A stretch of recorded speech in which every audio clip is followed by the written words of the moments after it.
Sohail, Talha, Umair and company, a partnership concern is engaged in trading of cloth. The firm bought a plot of land from Shining Star Limited. After some time, Talha and Umair on their own account bought 3 more plots of land in same locality and made good profits. हमारी partnership firm है जो क्या काम करती है, कपड़े का. हमारी फर्म ने एक ज़मीन खरीदी.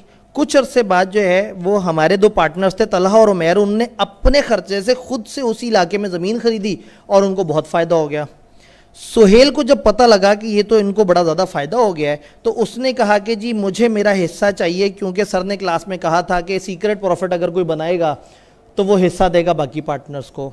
तो सवाल ये है कि क्या तलहा और उमैर लायबल हैं कि वो सोहेल को प्रॉफिट शेयर करें? जज्बाती हो के अपेरेंटली बंदा एकदम से कह देता है हाँ हाँ, क्योंकि देखो प्रॉफिट बनाया है. कंपनी का बिजनेस क्या है? कपड़े का. क्या कपड़े के बिजनेस में उन्होंने कोई खुफिया प्रॉफिट बनाया है? कंपनी ने एक जगह ज़मीन ली है और उस जगह, मतलब पार्टनरशिप ने एक जगह ज़मीन ली है और उसी जगह कुछ और लोग ज़मीन लेते हैं. लॉ ने कब हमें मना किया है? और क्या हम कंपीटिंग बिजनेस कर रहे हैं? हमारा बिजनेस होता अगर ज़मीनें खरीदने का और हमारी पार्टनरशिप भी ज़मीन खरीदती और हम भी ज़मीन खरीदते तो हम कहते हैं कंपीटिंग बिजनेस हो गया. कपड़े का बिजनेस है और हमने बस उस जगह ज़मीन खरीदी है जहाँ पार्टनरशिप ने ज़मीन खरीदी थी, तो हमने कोई हिडन प्रॉफिट नहीं कमाया और हमने कोई बेईमानी नहीं की, हमने कोई कंपटीशन नहीं किया. तो जितना जल्दी हम जज्बाती हुए थे उतना ही जल्दी हम दोबारा से रिवर्स हो जाएं. ये अब इसलिए बड़ा ज़रूरी है, फर्म का बिजनेस समझना ज़रूरी है, तो फिर आपको ज़रा ज़्यादा बेहतर चीज़ समझ आती है. इसलिए उन्होंने निशानदेही की थी कि ये क्लॉथ बेचने का काम करती है. डन. उबैद, राहील और परवेज़ पार्टनर्स हैं एक फर्म में. सितंबर 1, 2009 को परवेज़ रिटायर हो जाता है पार्टनरशिप से. रिमेनिंग पार्टनर बिजनेस चलाते रहते हैं और फर्म की प्रॉपर्टी यूज़ करते रहते हैं. फाइनल सेटलमेंट नहीं करते परवेज़ के साथ. परवेज़ चला भी गया है लेकिन परवेज़ का पैसा इस्तेमाल हो रहा है. बताएं परवेज़ का क्या राइट है? एक तो उसको उसका पैसा वापस मिलने का राइट है, और फिर जो उसका पैसा बिला वजह इस्तेमाल होता जा रहा है उसके ऊपर उसका क्या राइट है? वो लोन कंसिडर होगा और कुछ नहीं तय हुआ तो क्या होगा? 6% के हिसाब से पर एनम उसको इस पे इंटरेस्ट मिलेगा. डन. दानिश एक प्रैक्टिसिंग लॉयर है और वो बासित को पार्टनरशिप में ले आता है और उसको परसुएट करता है कि मेरी प्रैक्टिस जो है वो 20 मिलियन सालाना कमाती है. लेकिन बाद में पता ये लगा कि फर्म तो भाईजान 8 मिलियन से ऊपर कमाई नहीं रही थी. पार्टनरशिप के मुताबिक बताएं बासित के क्या राइट्स हैं? बासित को इसने पार्टनरशिप में धोखे से इनवाइट कर लिया है. बासित के साथ फ्रॉड हुआ है. फ्रॉड में वॉइडेबल की ऑप्शन आ जाती है, वो छोड़ सकता है, और अगर उसका कोई नुकसान हुआ है या कुछ और इस तरह से तो वो भी उसको रिकवर कर सकता है. तो ये बना हुआ रखा हुआ पार्टनरशिप में है, लेकिन इसमें फ्रॉड और पार्टनरशिप के कंबाइंड. फिर अब अगर आप पार्टनरशिप के तहत जवाब देना चाहेंगे तो फिर आप कहेंगे जस्ट और फेथफुल होना चाहिए सारे पार्टनर्स के साथ. आपने तो धोखा दिया, आपका तो इरादा ही गलत था. तो इसका मतलब है कि ये पार्टनर कहेगा कि मेरे राइट्स जो है वो मुतासिर हुए हैं और वो डैमेज क्लेम कर सकता है. डन. रफीक, बारी और Furqan have decided to establish a partnership business for trading in medical equipments. Medical equipment में वो सोचा है. In the absence of any express contract, उनके दरमियान कोई एक्सप्रेस कॉन्ट्रैक्ट नहीं है. बताएं उनके म्यूचुअल राइट्स एंड लाइबिलिटीज़ क्या होंगे? कुछ एग्रीमेंट में नहीं तय किया उनके क्या राइट्स एंड लाइबिलिटीज़ होंगे जो जनरल होते हैं. ज़्यादा हमने जनरल ड्यूटीज़ की लिस्ट पढ़ी थी और बहुत मूड में बैठे हों तो जो मैंने लिखा था वो सारी बातें लिख दें कि हमेशा बराबर होंगे, 6% हमेशा मिलेगा, फलाना इस तरह से होगा, लॉस और प्रॉफिट दोनों शेयर कर रहे होंगे. नहीं तो इसका एक जवाब जो किताब में सीधा सीधा मौजूद है वो ये है कि वो जो जनरल राइट्स एंड ड्यूटीज़ हैं जो एग्रीमेंट के मुताबिक नहीं होती, पार्टनरशिप ने बताया. याद है जो सबसे पहले पढ़ी थी? जस्ट एंड फेथफुल, कंसल्ट करेंगे, एक दूसरे से मिल के चलेंगे, वगैरह वगैरह. तो इसका मतलब है इन्होंने सिनेरियो बना के आपसे जनरल राइट्स एंड ड्यूटीज पूछे. काशिफ, इरफान और शुजात पार्टनर है एक फर्म में. इरफान जो है वो एक शॉप खरीदता है अपने नाम पे.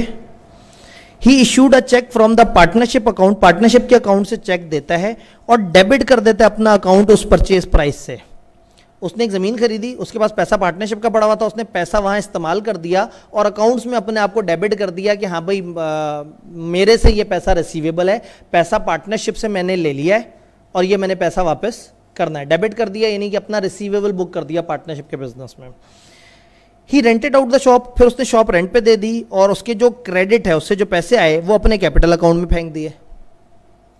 काशिफ ने ऑब्जेक्ट किया इस प्रैक्टिस पे और उसने इरफान से कहा कि भाईजान आप इस शॉप को फर्म के नाम पे वो करवाएं, चूँकि ये शॉप पार्टनरशिप की प्रॉपर्टी है। इरफान कहता है भाग जाओ, ऐसा कोई चक्कर नहीं है।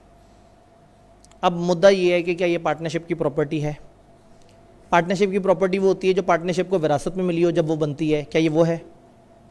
फिर पार्टनरशिप अपनी उस विरासत से जो कमाती है वो होती है, ये वो भी नहीं है। फिर गुडविल होती है, ये वो भी नहीं है। पार्टनरशिप अपने पैसों से जो कमा के खुद से जो एसेट अपने लिए खरीदती है वो उसके एसेट होते हैं। इसने पार्टनरशिप के पैसों से खरीदा और साथ में डेबिट क्रेडिट भी कर दिया, अपने नाम पे लोन भी बुक कर दिया। तो इंटेंशन क्या नज़र आ रही है कि वो पर्सनल प्रॉपर्टी है। अब यहाँ आप डिबेट कर सकते हैं, हो सकता है एक बच्चा जज्बात में आके कहे कि ये क्या मजाक है, बाकियों की कॉन्सेंट तो ली नहीं। और दूसरा, अगर बगैर बाकियों से पूछे एक इमूवेबल प्रॉपर्टी खरीदी तो वो तो वैसे ही लॉ ने मना किया हुआ है। तो ये कह सकता है कि भाई अगर मैं प्रॉपर्टी फर्म के लिए ले रहा होता तो तुम सबसे इजाज़त लेता, तो वैसे ही तुमसे इजाज़त लिए बगैर अगर फर्म की प्रॉपर्टी ली तो वो तो जायज़ ही नहीं है। तो इसके दो तीन तरीके से जवाब बन सकते हैं। सबसे प्यारा जवाब यही है कि आप इस बंदे ने ये जो अकाउंट डेबिट किया है उससे नज़र आ रहा है कि उसने अपने नाम पे लोन क्रिएट कर लिया है और अब उस लोन के अगेंस्ट वो इंटरेस्ट वगैरह तो देने का पाबंद है, लेकिन ये ज़मीन उसकी है और बाकी पार्टनर्स ने शुरू में एतराज़ नहीं किया था। अब ये ज़मीन पार्टनरशिप की नहीं है।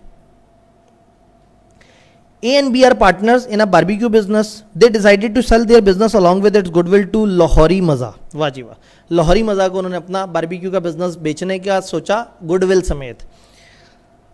लाहौरी मज़ा का ओनर है mister C. Describe the rights of above parties under the partnership act if A and B decide to carry on similar business and nothing is mention in regard under the agreement. Agreement में कुछ नहीं तय, उन्होंने goodwill समेत अपना business बेच दिया उसे और अब वो यही काम दोबारा शुरू करना चाहते हैं, तो बताएं।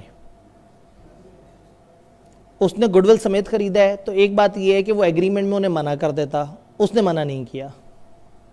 जब मना नहीं किया तो इनके पास आज़ादी है, जो मर्जी करें। उसे चाहिए था वो एग्रीमेंट में रोक देता कि भाई तुमसे गुडविल खरीद रहा हूँ, तुम लोग ये इस जगह पे नहीं करना।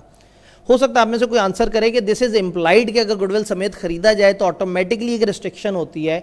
तो हो सकता है आपका जवाब भी सही हो जाए अगर आप एक अच्छी रीज़न दे दें। इस तरह के सवाल होते हैं जिसमें रीज़न की बेस पे उसका जवाब डिफरेंट हो सकता है। मेरे हिसाब से चूंकि उसने मना नहीं किया था तो ये लोग जस्टिफाइड है। What are the rights of partner as regard to conduct of business. Business के कंडक्ट से रिलेटेड क्या राइट्स हैं? एक हेडिंग दी हुई है कंडक्ट ऑफ बिजनेस और नीचे राइट्स दिए हुए हैं। सीधा सीधा सवाल। Atif Raja and Nazir are partner in Buland associate. Atif without informing Raja and Nasir sold one of Buland associate prime property to his friend Tariq. Atif हमेशा बुराई के कॉन्टेक्स्ट में क्यों आता है? पहले आतिफ को मारने की बात हो रही थी, अब आतिफ जो है वो धोखा दे रहा है। राजा और नाजिर को जो है, देखा हकीकत और किताब में कितना फ़र्क होता है, कितने नॉन प्रैक्टिकल लॉज हैं। आतिफ ने राजा और नज़ीर को बगैर बताए बुलंद एसोसिएट की एक प्राइम प्रॉपर्टी अपने दोस्त को बेच दी और वो जो पैसे आए वो भी लेके भाग गया। एक तो पहले ही बगैर पूछे प्रॉपर्टी बेच दी, पहला जुर्म, ऊपर से जो पैसे आए वो भी लेके भाग गया। In light of provision of partnership act 1932 बताएं राजा और नज़ीर के क्या राइट्स हैं? क्या ये प्रॉपर्टी बेच सकता था? इमूवेबल प्रॉपर्टी को बेचने का राइट बगैर बाकियों से पूछे है ही नहीं, तो वैसे ही वर्ड हो गया। तो उनका ये राइट है कि वो प्रॉपर्टी भी रिकवर कर सकते हैं और फिर जो पैसे लेके भागा है वो भी इसे रिकवर करेंगे। जो इसने सीक्रेट प्रॉफिट बनाया और इसके खिलाफ अदालत में केस कर देंगे कि इसने हमारे साथ धोखा किया है और ज़रूरत पड़ने पर इसको पार्टनरशिप से भी निकाल देंगे। तो थोड़ा सा जेनेरिक और थोड़ा सा किताब से इसका आंसर बन गया। Under the provision of partnership act briefly state what may be regarded as property of the firm. Property of the firm किसे कहेंगे? आपने डेफिनेशन लिख दी, वो 3-4 बातें लिख दी, जिंदगी आसान। अबव पार्टनरशिप बिजनेस, अब पीछे एक सिनेरियो चल रहा होगा जिस सिनेरियो का एक पार्ट भी हम देख रहे हैं, तो आप अबव को इग्नोर कर दें। Partnership business was started in January 2015।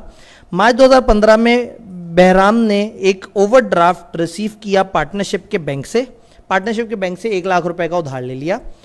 उसने बैंक को इन्फॉर्म किया that money would be use to construct a new cash counter in departmental store. उसने कहा कि जी हमारा जो डिपार्टमेंटल स्टोर है वहाँ पे एक न्यू कैश काउंटर बनाएंगे, यानी कि बैंक को बताया कि मैं पैसा अपने बिजनेस के लिए निकाल रहा हूँ, पार्टनरशिप के बिजनेस के लिए। However he used the money to pay his wife Dubai trip. वाह जी वाह, बड़ा सियाना आदमी था। उसने पार्टनरशिप का पैसा बैंक से निकाला, बैंक को कहा हम एक डिपार्टमेंटल स्टोर में कैश का काउंटर बना रहे हैं, और वो पैसे से उसने अपनी बेगम को दुबई ट्रिप पे भेज दिया, तो खुद यहीं रह गया। Very good. ये तो कंबाइंड ट्रिप होना चाहिए था, उस वक्त तो लाख रुपए में हो सकता था, 2015 की बात हो रही है, डॉलर भी मुनासिब था। कितने का था, 90 95 का था मेरे ख्याल में 2015 में, नहीं 100 105 कुछ इस तरह से, तो वो अच्छा वाला ट्रिप लग सकता था उसका। खैर चले कोई बात नहीं, वो बहुत शौकीन आदमी था कि वो पैसे जो है मैंने सारे बेगम पे खर्च करने हैं, तो बेगम का दुबई का ट्रिप उसने करवा दिया, तो ना दीन आया हाथ ना दुनिया आई। नोमी, सुल्तान और बेरम, ये जो बाकी पार्टनर्स होंगे उनको बताएं उनके राइट्स और लाइबिलिटीज़ क्या हैं, फर्म का पैसा गलत तरीके से इस्तेमाल हुआ है, क्या राइट्स हैं उनके। पार्टनर ने मिसअप्लाई किया है, पार्टनर पे केस कर सकते हैं, पार्टनर ने फर्म का पैसा गलत तरीके से इस्तेमाल किया, बैंक से भी झूठ बोला, तो वो उससे कंपनसेशन मांगेंगे और उसको डैमेजेस वगैरह चार्ज करके, वही बात है पार्टनरशिप से निकालना चाहें तो निकाल सकते हैं। नोमी, सुल्तान एंड बहरम, लो जी ये उसी का पार्ट है, have decided to establish a partnership business to run a departmental store under provision of partnership act, advise them about their mutual rights and liabilities toward each other। आपस में क्या rights हैं, वही वाले जो जनरल ड्यूटीज हैं वो आप लिख देंगे। इन अबव पार्टनरशिप बिजनेस, अब देखते हैं ऊपर, हाँ नहीं ऊपर वाला अलग ही अलग है। In partnership business Rufi intend to acquire a plot of land for the firm with his own money, उसने कहा पैसे मेरे प्लॉट फर्म के लिए लूंगा। However, is not certain whether the plot would be considered as a partnership property, उसे ये नहीं पता कि अगर मैं अपने पैसों से प्लॉट लूंगा तो क्या ये पार्टनरशिप की प्रॉपर्टी कहलाएगी या नहीं कहलाएगी। However, under the provision of partnership act आपने रूफी को बताना है कि बताओ पार्टनरशिप की प्रॉपर्टी में क्या आता है और वो कैसे इस्तेमाल होती है। उन्होंने कहा भाई इस सिनेरियो को साइड पर रख दो, बताओ पार्टनरशिप प्रॉपर्टी में क्या क्या आता है। तो आपने बस ये बताना है कि पार्टनरशिप प्रॉपर्टी में क्या क्या आता है। टाइप 2 सवाल हो गया। Raheel, Samina, Umair have agreed to constitute a partnership for carrying on a business of printing study text for CA students in Peshawar। Peshawar में CA के बच्चों के लिए स्टडी टेक्स्ट प्रिंट करने का बिजनेस शुरू किया राहील, समीना और उमैर ने। Raheel wants to specify the rights and duties of partner in partnership agreement so that these can be changed with mutual consent of all the partners, whereas Samina and Umair do not consider it necessary and believe that the implied authority may be extended to bind the firm whenever required। एक बंदा कहता है चीज़ें लिख लेते हैं, बाकी दो कहते हैं लिखने की क्या ज़रूरत है, कुछ implied authority होती है उसमें चीज़ें डिफाइंड होती हैं। Under the provision of Partnership Act lists the general duties of partner which cannot be modified by agreement amongst them। वो कौन सी जनरल चीज़ें हैं जो आप एग्रीमेंट में अमेंड नहीं करते। कभी भी पार्टनरशिप के एग्रीमेंट में ये नहीं लिखेंगे कि हम लोग मिलके एक दूसरे को धोखा देने की कोशिश करेंगे। वही जस्ट एंड फेटफुल, एक दूसरे से मशवरा करेंगे, वसीतर मफाद में चलेंगे। जो जनरल ड्यूटीज़ हैं ये पूछी हैं, ऊपर के जो सारे किरदार थे वो सिर्फ टाइम बर्बाद करने के लिए थे। समझ आ रही है। कई दफ़ा सवाल ऐसा होता है कि आपने सवाल में नहीं खोना, जवाब कई दफ़ा सीधा सीधा होता है, वक्त कम और मुकाबला सख्त। जुलाई 1 को Abid, Rizwan and Salman started a partnership business और 2 लाख हर किसी ने फर्म के कैपिटल में शामिल किया। They also agreed to share profits in equal proportion, उन्होंने कहा जो प्रॉफिट होगा वो बराबर शेयर करेंगे। Abid in addition to capital 1 lakh रुपए उसने सिक्योरिटी डिपॉजिट के तौर पे एक सप्लायर को भी दे दिया। कैपिटल तो दिया फर्म को और फर्म का एक खर्चा आबिद ने खुद पे कर दिया, यानी कि लोन हो गया। All the partners are entitled to interest at the rate of 8% on their capital, हर पार्टनर को अपने कैपिटल पर 8% इंटरेस्ट भी मिलेगा, ये भी तय किया हुआ उन्होंने। However during the year the firm incurred a loss of 80,000। ओहो, साल में तो लॉस हो गया। जब लॉस हुआ तो कैपिटल का जो इंटरेस्ट वाला मामला है, जब फर्म अच्छी चली ही नहीं तो वो मामला तो डूब गया, लेकिन लोन तो लोन है। Under provision of partnership act state the amount of interest if any payable to each partner, हर पार्टनर को कितना इंटरेस्ट मिलेगा। 2 तरह से जवाब हो सकते हैं। आप कहें कि चूंकि लॉस हुआ है तो कैपिटल पे इंटरेस्ट नहीं मिलेगा, लेकिन लोन पे इंटरेस्ट मिलेगा, तो आप 1 लाख का परसेंटेज कैलकुलेट करके जो भी तय हुआ था, कुछ नहीं तय हुआ था, 6%, 8% तो कैपिटल का तय हुआ था ना। एक आंसर ये हो सकता है। दूसरा आंसर ये कि आप कैलकुलेशन करके बता दें और कहें ये कैलकुलेशन बनती है, लेकिन चूंकि लॉस है तो मिल नहीं सकेगा। 4 नंबर अगर डर लग रहा है कि कहीं उन्होंने ज़्यादा कैलकुलेशन ना मांगी हो, तो फिर आप हिसाब लगा लें कि 2-2 लाख पे 8-8% के हिसाब से कितना बनता है, और फिर ये वाला बंदा जिसने 2 लाख पे 8% और 1 लाख पे 6%, वो टोटल मिला के कह दें जी इसका इतना बनता है। बात समझ रहे हैं? तो दोनों तरह से जवाब दे सकते हैं, या तो इनकार कर दें और सिर्फ एक बंदे की कैलकुलेशन कर दें, और अगर डर लग रहा है कि 4 नंबर हैं थोड़ा सा ज़्यादा बातें कर दूं तो सबकी कैलकुलेशन करके कह देंगे जी मिलेगा सिर्फ वो लोन वाला इंटरेस्ट फर्म लॉस में। Gul, Raza and Sami are partners in GRS Garments. Raza discovered that supplier MP offers reasonable rate for consumable store and put forth a resolution that MP should be included in the firm's list of supplier.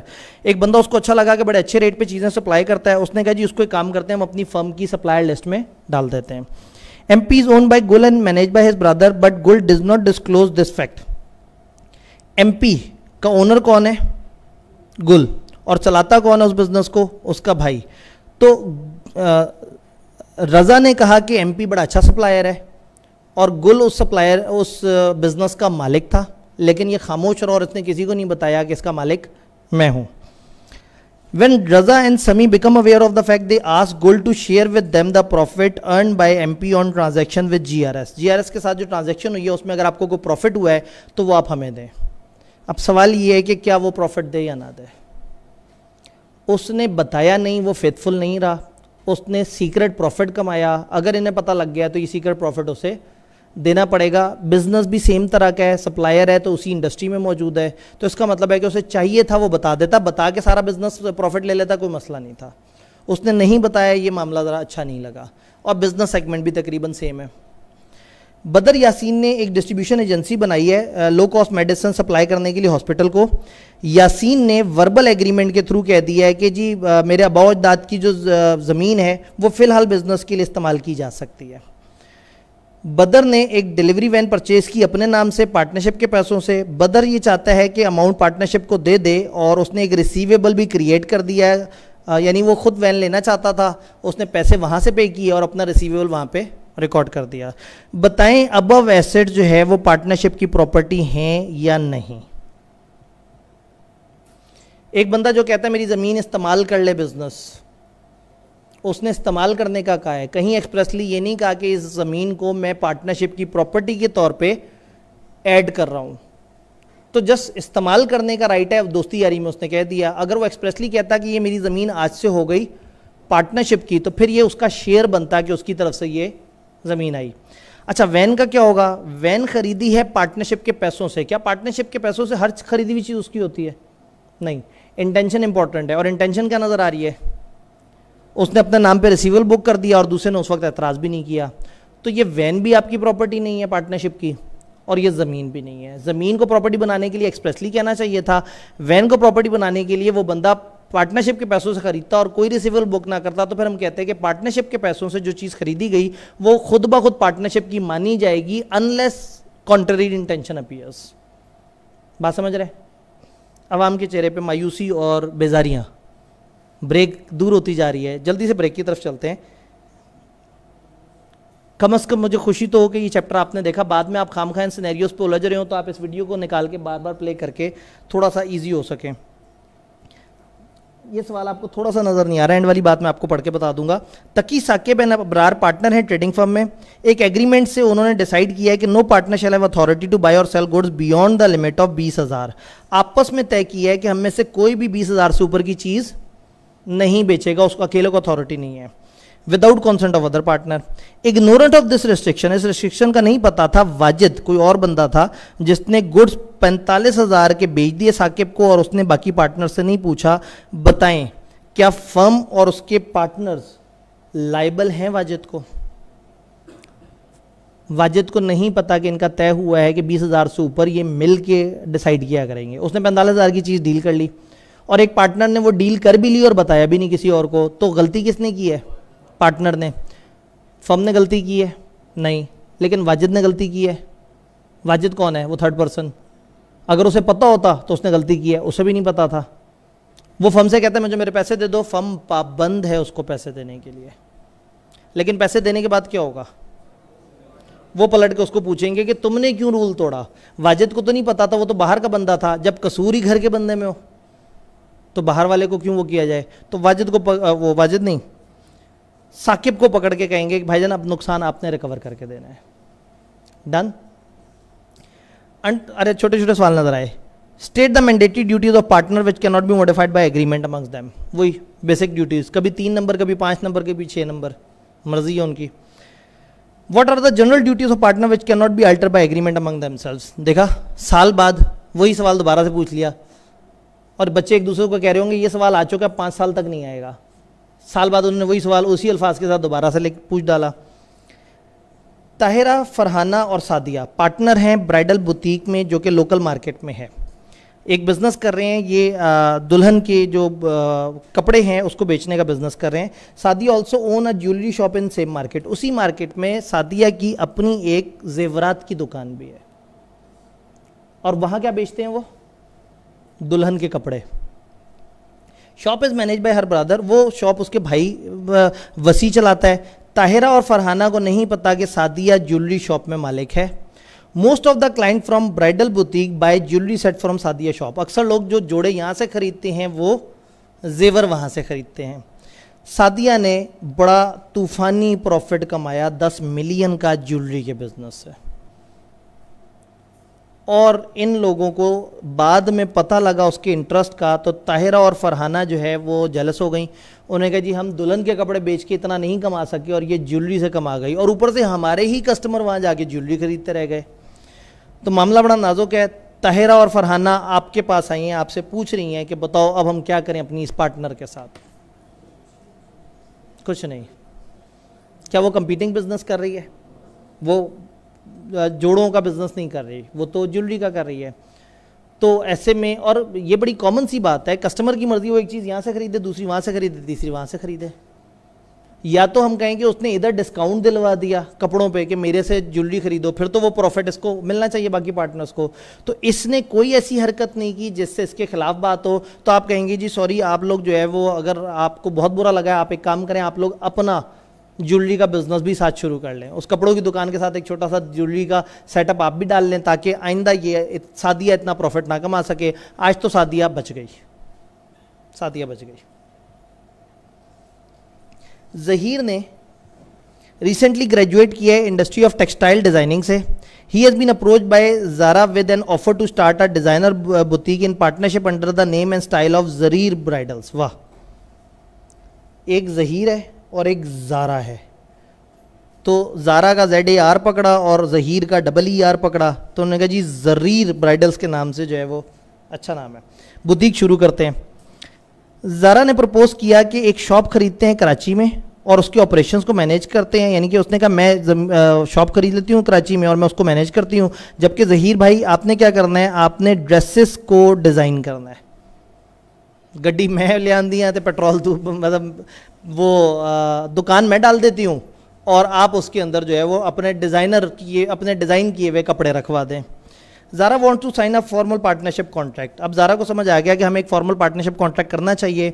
वो चाहती है कि ये boutique 5 साल तक चलाए और उसके बाद ये वेंचर अगर सक्सेसफुल रहे तो उसका प्लान है कि वो इंटरनेशनल ब्रांचेज अपने नाम से ले ले और ज़हीर को बाहर कर दे। बहुत ही सियानी किस्म की बीवी है।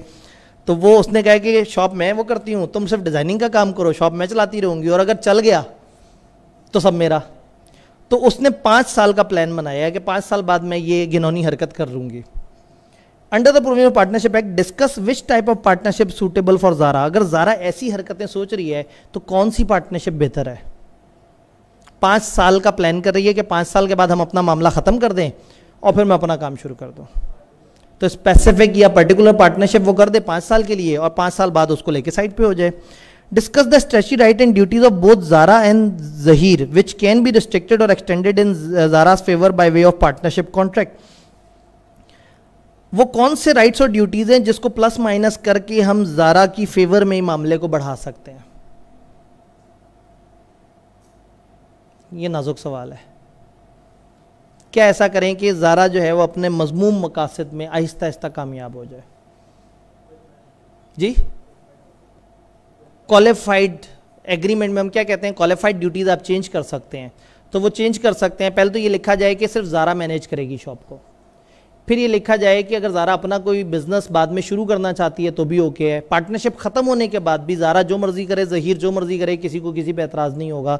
तो थोड़ा सा टेक्निकल सवाल है जिसमें हमने टेक्निकल बाउंड्रीज़ में रहते हुए देखना था कि हम इसमें क्या क्या इसमें प्लस माइनस कर सकते हैं। तो सबसे पहले पर्टिकुलर पार्टनरशिप स्पेसिफिक 5 साल की हो, 5 साल बाद आप उसको डिजॉल्व कर दें और ये लिख दें कि 5 साल के बाद हर किसी का अपना अपना राइट है, वो जो मर्जी बिजनेस करे और 5 सालों में भी अगर कोई शरारत मूड है तो क्वालिफाइड ड्यूटीज़ चेंज कर लें जो एग्रीमेंट से चेंज की जा सकती हैं। क्वालिफाइड ड्यूटी आपको पता है diligently, profit and loss sharing वगैरह प्लस माइनस हो सकती है। तो ये कुछ उसके मजमूम मकासद हैं और आपने उसको सपोर्ट करना है। सवाल कह रहा है कि आप उसको बताएं कि आप उसकी फेवर में क्या कर सकते हैं। लो जी, आखिरी सवाल। Krypton traders and company KTC partnership firm है, 5 पार्टनर्स हैं। ये business of manufacture and export of leather jackets कर रहे हैं, मैन्युफैक्चरिंग का काम कर रहे हैं और लेदर जैकेट्स को एक्सपोर्ट करते हैं। इसके ऑपरेशन जो है वो 2 पार्टनर्स चलाते हैं, सलमान और नादिर, और 3 पार्टनर जो है एक्टिवली इन्वॉल्व नहीं है। सलमान ने 2 प्रपोजल दिए नादिर को, ये जो 2 एक्टिव पार्टनर्स थे। सलमान ने नादिर को कहा 2 बातें हैं जिससे मुझे लग रहा है कि हमारी प्रॉफिटेबिलिटी बढ़ जाएगी और तुम्हारी कॉन्सेंट चाहिए इनके ऊपर।